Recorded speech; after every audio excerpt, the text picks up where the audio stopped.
आपण पाहत आहात फोकस महाराष्ट्र. बुलंद आवाज, अतूट विश्वास. नाणेकरवाडी म्हाळुंगे गटात राष्ट्रवादी काँग्रेसच्या उमेदवारांचं उत्साहात नामनिर्देशन. जिल्हा परिषद व पंचायत समिती निवडणुकीच्या पार्श्वभूमीवर नाणेकरवाडी म्हाळुंगे जिल्हा परिषद गटातून राष्ट्रवादी काँग्रेस पक्षाचे अधिकृत उमेदवार पै गणेश शांताराम बोत्रे तसेच म्हाळुंगे पंचायत समिती गणातून अश्विनीताई सोमनाथ तरस आणि नाणेकरवाडी पंचायत समिती गणातून सौ रत्नकलाताई जगताप यांनी आज आपले उमेदवारी अर्ज दाखल केले. ही नामनिर्देशन प्रक्रिया अतिशय उत्साहपूर्ण वातावरणात व मायबाप जनतेच्या भरघोस प्रतिसादात पार पडली. अर्ज दाखल करण्यापूर्वी उमेदवारांनी ग्रामदेवतांचं दर्शन घेऊन आशीर्वाद घेतले. यावेळी मोठ्या संख्येने कार्यकर्ते, पदाधिकारी आणि ग्रामस्थ उपस्थित होते.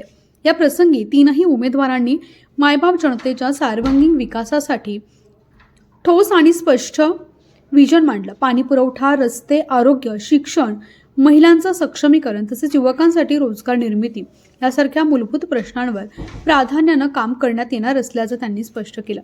नाणेकरवाडी म्हाळुंगे गटाचा विचार करता पै गणेश शांताराम बोत्रे, अश्विनीताई सोमनाथ तरस व सौ रत्नकलाताई जगताप यांनी जवळपास 3 वेळा घर टू घर प्रचार पूर्ण केला असून आजवर केलेली ठोस विकास कामं, गटातील प्रश्नांचा सखोल अभ्यास आणि प्रत्येक समस्येसाठी आखलेलं नियोजन पाहता जनतेमध्ये या तिन्ही उमेदवारांबाबत सकारात्मक वातावरण निर्माण झाल्याचं चित्र दिसून येते.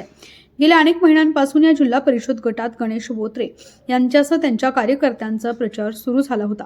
आता मात्र बोत्रे आपल्या पूर्व ताकदीसह प्रचारात उतरत असून येणाऱ्या काळात विरोधी गटांची धनशक्ती भूमिका आणि बोत्रे यांची गटाच्या विकासाची भूमिका स्थानिक मतदार कोणत्या पद्धतीनं स्वीकारतात हे पाहणं आता महत्त्वाचं ठरणार आहे.